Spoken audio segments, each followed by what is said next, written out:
Il y a quelques jours, 13bis TV a rendu visite à Veolia, l'usine de tri, sise vers la gare de la Seine. Une journée porte ouverte avait été organisée et chaque groupe de visiteurs pouvait découvrir les arcanes de ce grand ensemble. Les panneaux significatifs recevaient le visiteur afin de le préparer à l'expédition qui suivait. Nous vous invitons à pénétrer dans ce dédale d'objets hétéroclites, recyclés pour la plupart et incinérés pour ceux qui ne peuvent plus resservir.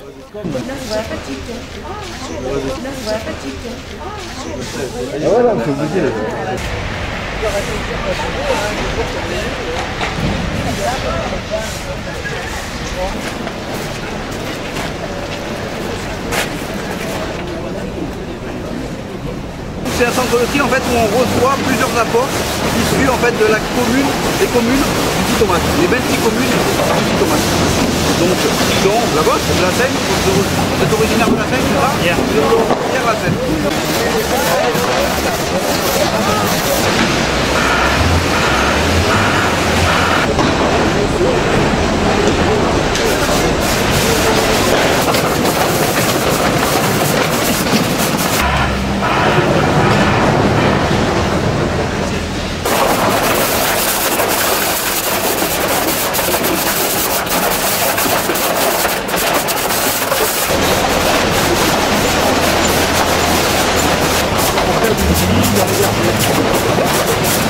Donc les tonnages entrants par mois, donc sur les deux flux de collecte sélective, la collecte corps plat, c'est-à-dire journaux, revues, magazines, cartons, cartonnettes, on réceptionne environ entre 700 et 800 tonnes par mois. Voilà. Et sur la collecte sélective corps creux, flaconnage, on réceptionne entre 150 et 180 tonnes, c'est suivant les saisons. L'été, forcément, les gens boivent plus, donc on va réceptionner plus de bouteilles d'eau. Alors en gros, les tonnages, ce qui donne par an, avec les variations de saisonnalité, on est en comptant les collectes sélectives corps creux, les collectes sélectives corps plat, les cartons de déchetterie, etc. On est environ à 22 000 tonnes sur l'année.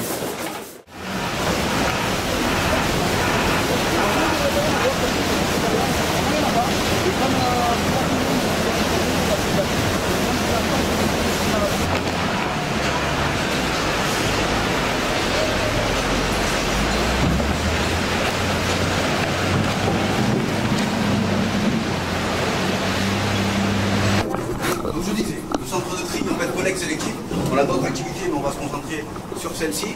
Donc on reçoit en fait les apports du Sitomate, les 26 communes du Sitomate. Donc on réceptionne en fait les produits issus de cette collecte. Donc il y a deux types d'apports. La collecte en point d'apport volontaire et la collecte en porte-à-porte. De ces collectes-là, on en ressort deux produits. Le premier produit, c'est la collecte papier-carton.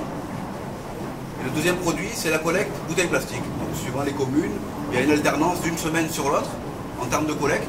Nous, dans tous les cas, tous les produits issus de ces 26 communes arrivent ici au centre de tri. Donc, on a ces différents apports qui sont stockés, on va le voir tout à l'heure quand on sortira. Tout droit, vous avez la collecte papier-carton et à droite, vous avez la collecte bouteille plastique. Donc, ces collectes-là sont triées ici au centre de tri. Jusqu'à présent, jusqu'à 2007, on triait ces produits-là de 100% manuellement. Donc on arrivait à saturation, on n'arrivait plus à réceptionner les différents produits. Donc on a pris la décision en fait de fermer le centre de tri pendant 2 mois pour installer de nouvelles machines. Je vais vous expliquer quelles sont ces nouvelles machines. Donc c'est des machines en fait qui nous aident en fait à faire un tri un meilleur tri.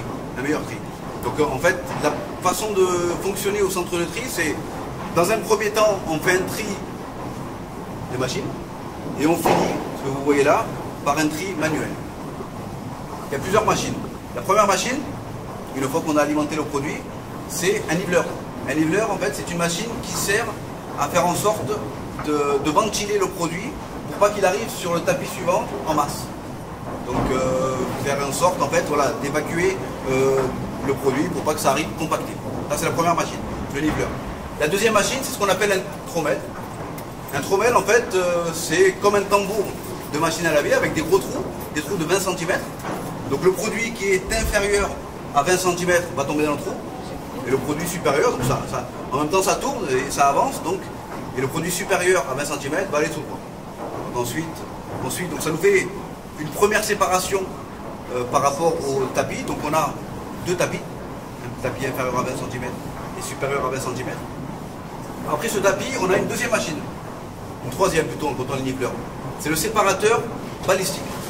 Le séparateur balistique, en fait, c'est un séparateur qui nous aide à faire la séparation par rapport à la densité du produit. Donc il nous sépare le produit léger du produit lourd. Ça nous sert beaucoup lorsqu'il y a, par exemple, des erreurs de tri. Lorsque dans la collecte papier, on a des bouteilles ou inversement. Donc ça nous sert à faire cette séparation-là. Et ensuite, on arrive sur la collecte des corps creux, qu'on appelle bouteilles plastiques. En fait, c'est la collecte bouteilles plastiques qu'on appelle corps creux, et qu'on n'a pas ce genre d'appellation. Je ne sais pas comment vous les appelez, vous. Bouteilles plastiques. Voilà, parce que là, dans le langage technique, c'est corps creux. Donc on a, sur ce traitement corps creux, on a la première machine qui s'appelle l'overband. L'overband, en fait, ça permet de récupérer tous les métaux ferreux. Donc on récupère tous les métaux ferreux. Normalement, dans les consignes de tri du cytomate, les métaux ferreux, ils vont dans la poubelle des ordures ménagères. Je ne sais pas si vous êtes au courant. Donc malgré tout, il arrive d'y aller lors de la collecte corps plat ou corps creux. Donc nous, techniquement, on peut les récupérer. Donc on les récupère et on les redonne aux clients ensuite. Donc ça, en fait, c'est un système avec éléments, tout simple. C'est un système avec éléments, ça aspire la matière et ça arrive dans un box à ferraille. Et on récupère ces produits issus de ce box à ferraille. On redonne ensuite au cytomate. Et après, la révolution du centre de tri, des centres de tri maintenant, c'est les deux machines, les deux séparateurs optiques. Les séparateurs optiques, en fait, c'est un système en fait, de caméra à infrarouge qui enregistre les différentes qualités de bouteilles plastiques. Et une fois qu'il les a enregistrées, en fait, il va les détecter et les souffler par l'intermédiaire de puces. C'est le bruit que vous entendez, je ne sais pas si vous avez prêté attention. Oui. Donc c'est le bruit en fait, qui permet de sélectionner les différentes qualités de bouteilles plastiques. Il y en a trois, je ne sais pas si vous les connaissez. Il y a trois qualités de bouteilles plastiques. Voilà, transparente, mais dans les transparentes, il y en a deux. Il y a la transparente claire, qu'on appelle le PET clair, par exemple Evian et cristalline. Là, ce sont des bouteilles de PET clair. Il y a la deuxième qualité, c'est le PET coloré. PET coloré, c'est Balois, Perrier par exemple. Ça, c'est la deuxième qualité. Et la troisième qualité, c'est les PEHD. C'est les bouteilles opaques. Les bouteilles opaques, le lait, les cils, par exemple. Voilà.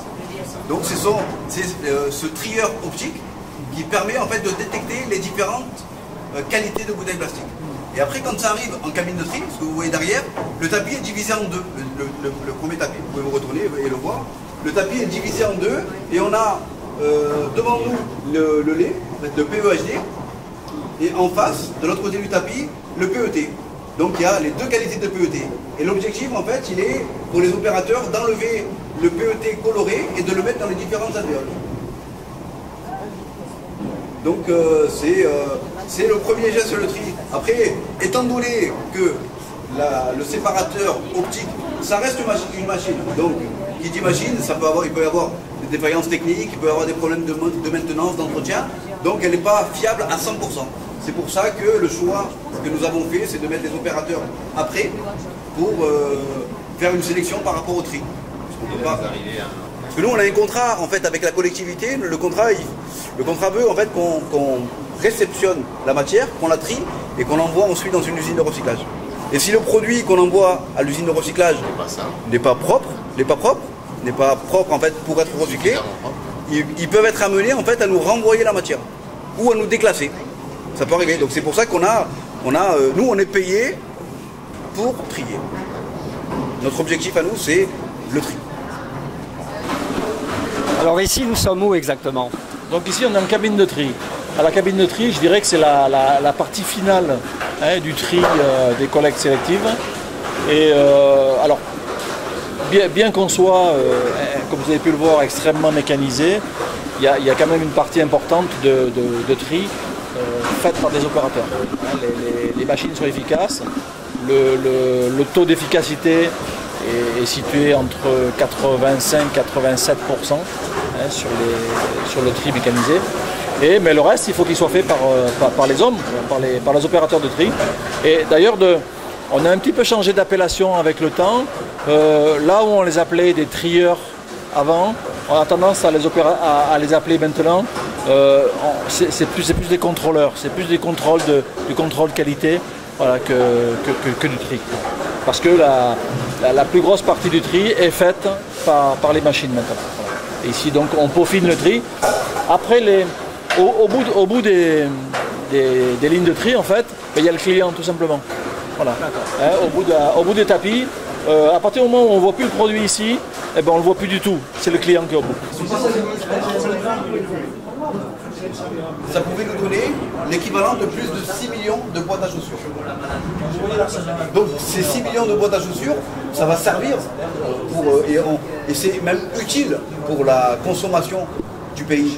Donc il y a deux solutions. Ou pour avoir ces 6 millions de boîtes à chaussures, on trie le papier, ou bien on va être obligé de l'avoir par rapport à de l'énergie ou par rapport à de la matière première. Donc pour avoir ces 6 millions de boîtes à chaussures, ça représente 2000 tonnes de bois.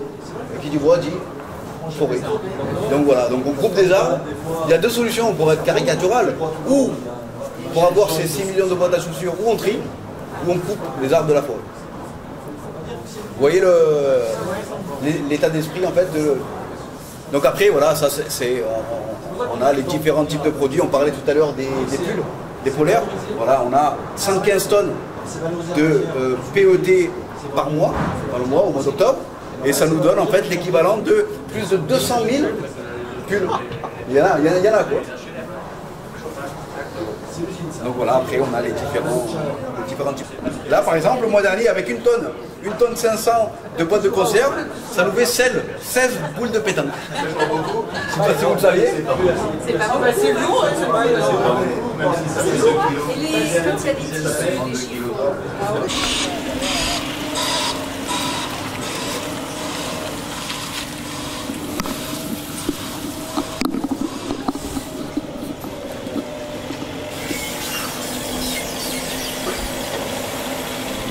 Ça part pour le client.